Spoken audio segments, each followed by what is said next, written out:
Welcome to BeTV, empowering women to be something. Today, we're here with International Executive Director Nicole DeFeo, who has interviewed and hired dozens of fabulous women. We often get questions from recent grads asking how they can really maximize their resume with what they have done in their chapter. Many would argue that fraternities and sororities are the best way to gain life and leadership skills outside of the classroom. We at DeFi think they're right. The most important thing we can teach you in this short video is that you should consider using a skill-based resume. This format lets you put your best foot forward, putting your skills before your experience, or lack thereof in some cases. In this type of resume, you begin with your profile, which gives a brief statement of who you are and what you know that fits for the advertised position. You can also use the traditional objective to start your resume. Either one of those can work. The next section would be education. In this section, you are going to want to add in your degree, as well as any honors or merits you received. Great ideas. What would you say would come after education?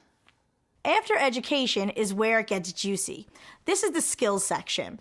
You're going to want to do some research before you start this section. This is the meat of the resume, and this strategy will take you a long way. Read all you can about the job that is posted. Google like positions and see what the jargon is. What are they saying? For example, if I'm applying for a job in fundraising, I'm going to see the word development mentioned several times. It is a word that is used in this sector in a way that is different from the way it is used by the higher education sector or really in everyday chat. I'm going to want to use that word in my skills section in some way. I'm also going to put my fundraising experience, as I was the VP of Programming or Philanthropy Chair, first under a heading called Development Skills, which in the fundraising world means all the parts that go into raising funds.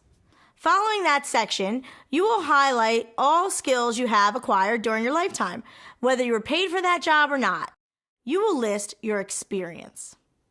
This section is for the actual jobs you have held. Internships count here too, so make sure you put them in. Finally, a section on activities will provide a space to give credit to your sorority or fraternity, so be sure to indicate which positions you held exactly.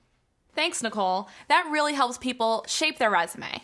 How about applying the skills that our women are gathering specifically from their sorority experience? Well, now that you know where to put the skills on your resume, here are some areas in specific that you can find knowledge you gathered from sorority experiences that fit into a skill that transfers into the work world. First, there's communication. These are things like negotiating or reporting, speaking effectively and writing concisely, interviewing and facilitating group discussion. How many times have you addressed your chapter, had to move people to vote for you, or negotiated with sisters to find something that fits for all? Next, we have research and planning. Some skills in this area you learn in sorority are solving problems, setting goals. For us at DeFi, you learn this with the chapter assessment program through the strategic planning module and the SWOT analysis. These set goals for the entire chapter for the year. On to another area. Let's talk about human relations. Some examples of this include listening, delegating with respect, motivating, and sharing credit. If you're a general member, you most likely have acquired some skills in this area. The next area to talk about is organization, management, and leadership. This is a good one. This one covers the ability to supervise, direct, and guide individuals and groups in the completion of a task and fulfillment of goals. Skills that fall within this area include coordinating tasks, managing groups, and delegating responsibility. If you held any of the vice president or coordinator positions within Delta Phi Epsilon, you would be able to list these on your skills-based resume. Finally, we have work survival. Now, what is that? That's the day-to-day skills that assist in promoting effective production and work satisfaction. Included here is being punctual, managing your time, and attending to those details. Any general member, again, could use these skills for their resume. The full list of skills under these areas is listed in a document called Transferable Skills. You can find that on My DeFi, which is located on www.defi.org, where you will also find the skill-based resume sample. Thank you very much, Nicole. Have you found some examples to share? Please do so below. I can't wait to hear about your ideas. Thank you so much for tuning in to BeTV, empowering women to be something.